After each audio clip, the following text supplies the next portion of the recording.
You know, one of the other things I hear quite frequently, and it's, if it were not so sad, it would be funny, but one of the things I hear about is the United Nations, this Agenda 21 that now seems to be the big buzzword.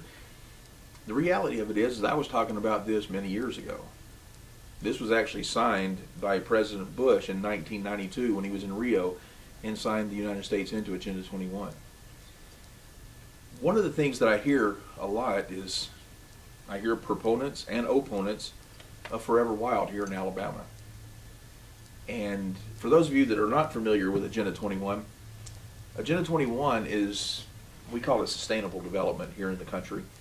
Everywhere else it's called Agenda 21.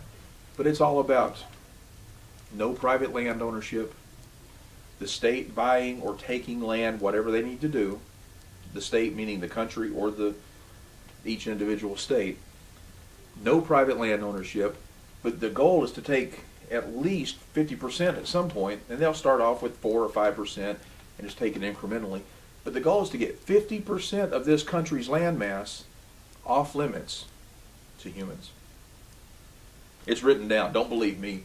Go look it up for yourself. But 50% of the landmass, including a big buffer zone on each side of every waterway. And folks, just in case you're wondering, when you control the water, you control the population. Because without the water, you can't grow food. You can't do anything, really. Anyway, the agenda is to take 50% of the landmass, incrementally, 5% here, 1% there, to where the critical mass is that it's 50%, which puts people into small little groups, like villages. You will live here, you will live here, you will stay over there. You can't buy or sell food in there, or anywhere except for in there, which means we're going to cut down the trucking, and and it all sounds to a lot of people really good. To me, it sounds like socialism. The UN is pushing that right now. We'll talk more about the UN, what I think should happen with the UN later. But the reality of it is we've got a program right here in Alabama called Forever Wild. Now, the strange part about it is, since I've been involved with some of the Tea Party organizations here in Alabama for about the past 2.5 years, I've heard so many people talking about, oh, we don't like Forever Wild. We don't like Forever Wild. No, we don't like Forever Wild.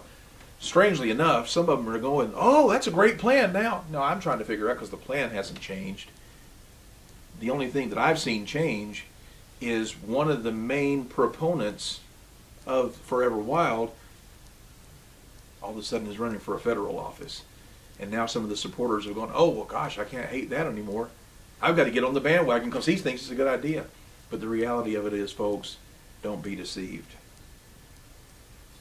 The argument that I heard one day when I was on the radio, someone called in and said, yeah, but it's a good plan because they're actually buying the land.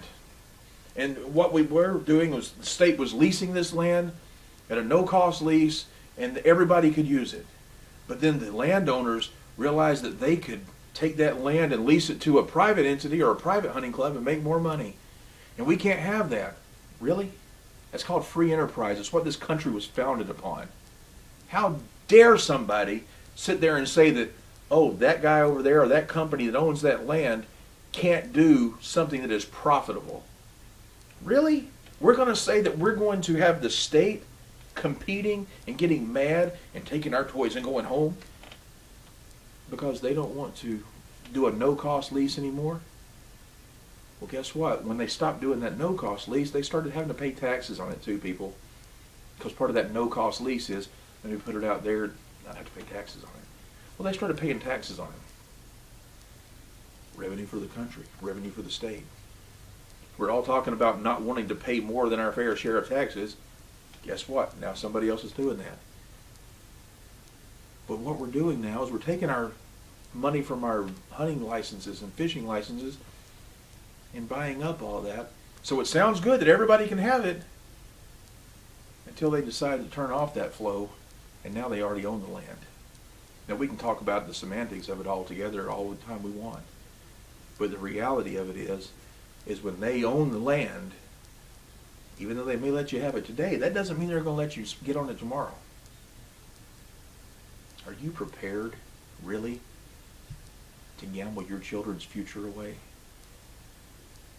Are you? What about your grandkids? Because I'm not. And I'm willing to fight for your grandkids' future as well as my own.